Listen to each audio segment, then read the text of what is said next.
नमस्ते बच्चों, किशोरी क्लासेस में आपका स्वागत है। मैं शिप्रा श्रीवास्तव आज आप लोगों को पढ़ाने जा रही हूँ व्याकरण संबोध कक्षा 4 और पाठ का नाम है क्रिया।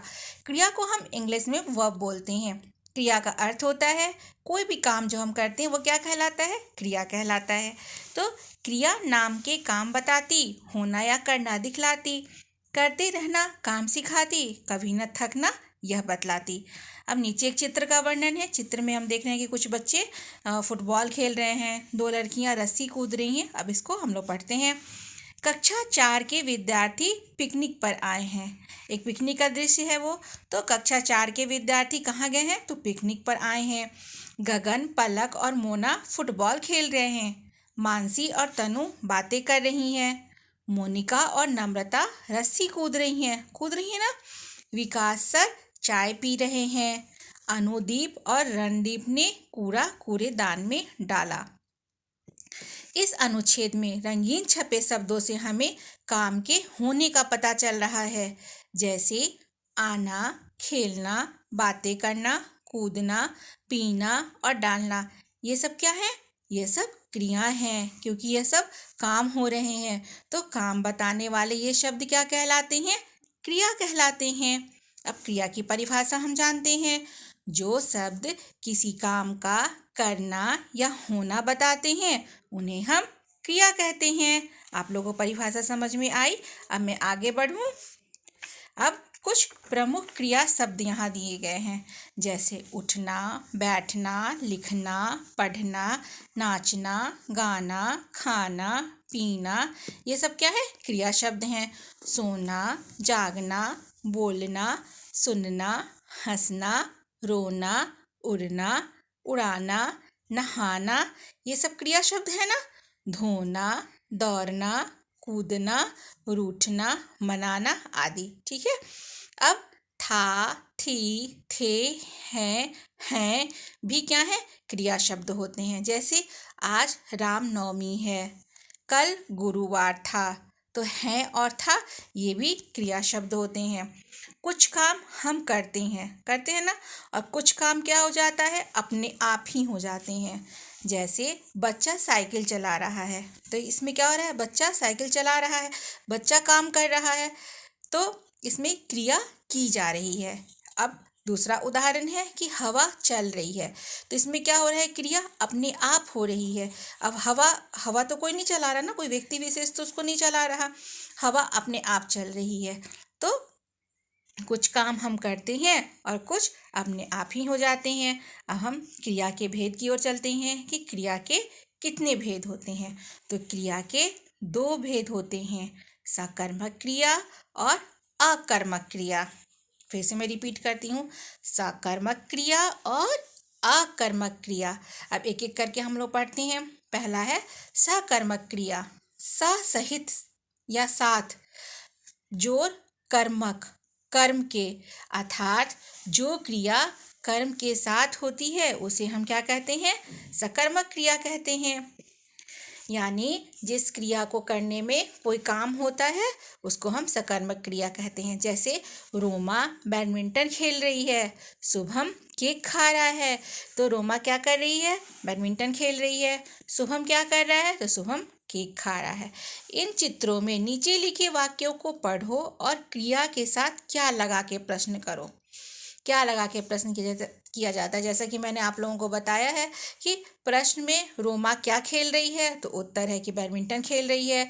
प्रश्न में शुभम क्या खा रहा है, तो शुभम केक खा रहा है। जब क्रिया के साथ क्या प्रश्न का उत्तर मिले तो क्रिया सकर्मक होती है। इसको बहुत ध्यान दीजिएगा आप लोग, क्योंकि ये जो सकर्मक अकर्मक है ये 10th तक चलेगा आप लोगों का। ठीक है। तो क्या लगा के बहुत इजी सा है। जब क्रिया के साथ क्या लगा के प्रश्न का उत्तर मिले तो वह सकर्मक क्रिया होती है। याद हो गया आप लोगों को? ठीक है। अब मैं आगे पढ़ाती हूँ आप लोगों को कि ये ध्यान देने वाली बातें हैं कि काम करने वाले को हम क्या कहते हैं? कर्ता कहते हैं। मतलब जो काम करता है वह कर्ता कहलाता है, और कर्ता जो काम करता है उसे क्रिया कहते हैं। मतलब कर्ता जो काम करता है उसे हम क्रिया कहते हैं, और क्रिया का प्रभाव जिस पर पड़ता है उसे हम कर्म कहते हैं। ठीक है, इसको एक बार मैं और पढ़ के बताती हूँ आप लोग को कि काम करने वाले को कर्ता कहते हैं। कर्ता जो काम करता है वह क्रिया कहलाती है और क्रिया का प्रभाव जिस पर पड़ता है वह कर्म कहलाता है। जैसे ऊपर दिए गए वाक्यों में क्या लिखा हुआ है कि रोमा और शुभम क्या है, कर्ता हैं। बैडमिंटन और केक क्या है, कर्म है। खेल रही और खा रहा है क्या है, क्रिया है। ठीक है, अब सकर्मक क्रिया की परिभाषा हम जानते हैं। जिस क्रिया के साथ कर्म होता है उसे हम सकर्मक क्रिया कहते हैं। जैसे खाना, पढ़ना, गाना, पहनना, उड़ाना इत्यादि। ठीक है, अब अकर्मक क्रिया के बारे में हम पढ़ते हैं। अकर्मक, अ का अर्थ होता है बगैर, बिना। जो कर्मक, कर्म के, अर्थात जो कर्म के बिना होए उसे हम अकर्मक क्रिया कहते हैं। अब नीचे उदाहरण में देखते हैं हम कि डेविड नहा रहा है और रोहन सो रहा है। इन चित्रों के नीचे लिखे गए वाक्यों में क्रिया के साथ क्या लगाकर प्रश्न करना है। ठीक है, इसमें क्या लगाकर प्रश्न करना है कि डेविड क्या नहा रहा है, तो उत्तर क्या मिला, क्या नहा रहा है, हम कुछ समझ नहीं पा रहे क्या उत्तर दे। रोहन क्या सो रहा है, उत्तर नहीं मिल पा रही है ना। तो अब हम दोनों ही प्रश्नों के उत्तर हमें अब नहीं मिल पा रहे हैं। अब क्या की जगह हम क्या करते हैं कि कौन लगाते हैं। इसको ध्यान दीजिएगा आप लोग। क्या की जगह क्या हमने सकर्मक क्रिया में लगाया था, अब हम कौन लगाकर प्रश्न करते हैं। कौन नहा रहा है, तो डेविड नहा रहा है। कौन सो रहा है, तो रोहन सो रहा है। तो हमें उत्तर मिल गया ना। तो जब क्रिया के साथ कौन प्रश्न का उत्तर मिलता है तो क्रिया अकर्मक होती है। बहुत ध्यान दीजिएगा आप लोग इस पर। और जब क्या लगाकर होती है तो क्रिया सकर्मक होती है। बहुत आसान है। अब जैसे ऊपर दिए गए वाक्यों में डेविड और रोहन कर्ता हैं, नहा रहा और सो रहा क्रियाएं हैं। यहाँ कर्म नहीं है, इसीलिए क्या है, ये दोनों अकर्मक क्रियाएं हैं। ठीक है, जिस क्रिया में कर्म नहीं होता है उसे हम अकर्मक क्रिया कहते हैं। जैसे नहाना, चलना, बैठना, जागना, सोना, ये सब क्या हो गए, अकर्मक क्रिया के उदाहरण हो गए। अब यह भी जानो में हम जानते हैं कि जब दो या दो से अधिक क्रियाएं मिलकर किसी पूर्ण क्रिया को बनाती हैं तब इन्हें हम क्रिया कहते हैं। जैसे वह पाठ पढ़ चुका है।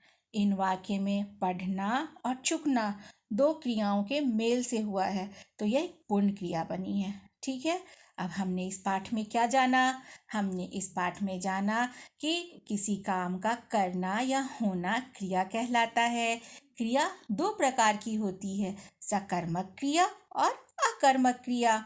जब क्रिया के साथ कर्म हो तो क्रिया सकर्मक होती है और सकर्मक क्रिया में क्या लगाकर प्रश्न का उत्तर मिलता है।